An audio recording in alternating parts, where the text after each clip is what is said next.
ni siku kubwa sana kwetu kwa sababu sisi tukiwa kama taasisi au shirika lisilo la kiserikali kwa maana ya NGO, ujumuishi wa wanawake ni wa msingi sana kwetu katika kuimarisha usawa wa kijinsia katika jamii. Kwa hiyo kuelekea siku hii ya mwanamke duniani, kama kauli mbiu yetu inavyosema tuimarishe haki, usawa na uwezeshaji, tumejikita zaidi katika kuhakikisha sasa mwanamke anawezeshwa katika masuala ya usawa, haki na uwezeshaji. Kwa maana ya kwamba tuliwekeza wiki hii katika kuhakikisha tunatoa elimu ya usawa, wanawake kuelewa kwamba wana haki zao za msingi na namna gani wanaweza kuzipata hizi haki.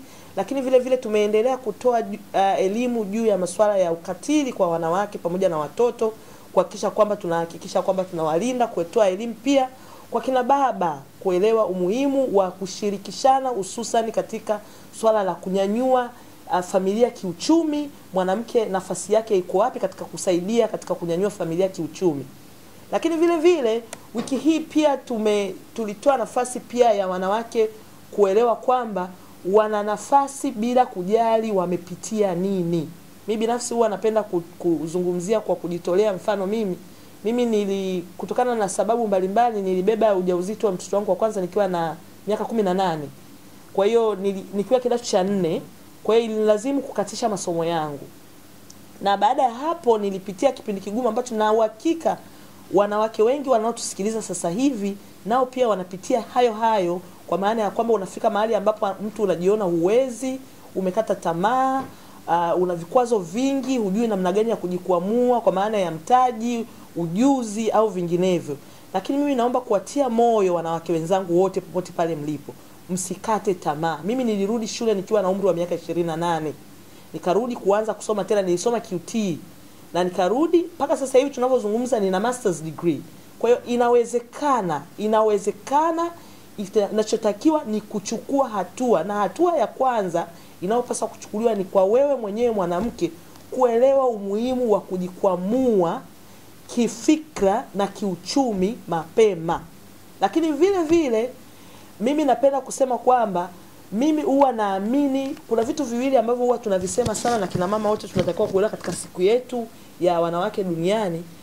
Swala la usawa wa kijinsia. Kuna vitu viwili, kuna usawa wa kijinsia na kuna usawa wa haki za kijinsia.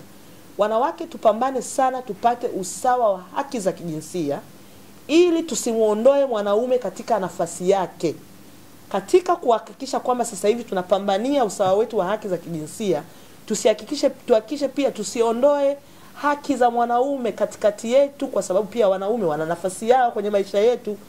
Tusianze kusema tu tunafuatilia haki na tunasahau pia nafasi ya mwanaume au nafasi ya mtoto wa kiume kwenye familia. Kwa sababu nimeona nilizungumza hili leo kwa sababu tumejikita sana katika kumkwamua mtoto wa kike na mwanamke, lakini tunasahau pia mtoto wa kiume na mwanaume vile vile wana haki vile vile katika ustawi na uwezeshaji wa familia pamoja na taifa kiujumla. Kwa hiyo wakati tunapambania haki zetu za kijinsia, vile vile tuangalie vile vile tusitoe nafasi ya mwanaume katika jamii vile vile. Kwa hiyo naomba niwatie moyo wanawake wenzangu, lakini vile vile tushirikiane kwa pamoja kwenda katika maadhimisho yatakayofanyika ya kimkoa hapa Mtwara. Kwa pamoja wote tuende, tushiriki, tuhamasike, tuongeze jitihada katika kujipambanua kifikra, kielimu, kiuchumi, kisiasa vile vile. Huu ni mwaka wa uchaguzi wa 2025. Kina mama tuamke jamani, kina mama amkeni, shirikini katika kugombea nafasi mbalimbali za uongozi. Msizani maendeleo yanaletwa kwa kulalamika. Maendeleo yanaletwa kwa sisi kuchukua hatua.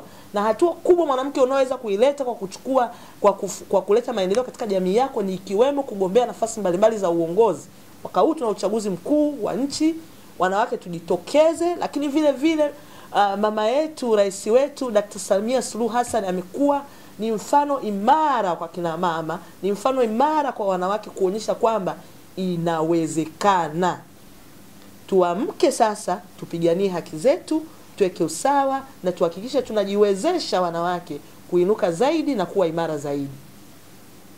Muda nao sio rafiki. Unaiambia nini jamii sasa kwa mtoto wa kike hasa wakati naenda kuadhimisha siku ya mwanamke duniani? Napenda kuambia kina mama au wanawake, hakuna sababu yoyote ile inayokutaka ufanye au uishi maisha ya kinyonge au usifikie ndoto zako. Wakati ni sasa, amka, pambana, jipiganie. Tulikuwa tuna ile kauli ya kuambiwa kwamba tunatakiwa tuwezeshwe, tunatakiwa tujiwezeshe, tunyanyuke wenyewe. Ukisubiria uwezeshwe itakuchukua wakati mgumu. Pambana sasa, toka nenda kwenye hizi vituo ambavyo nimevitaja, kajipatie ujuzi, kajipatie maarifa ambayo unaweza ukatengeneza sabuni zako zile za maji. Kama mfano sabuni za maji jamani.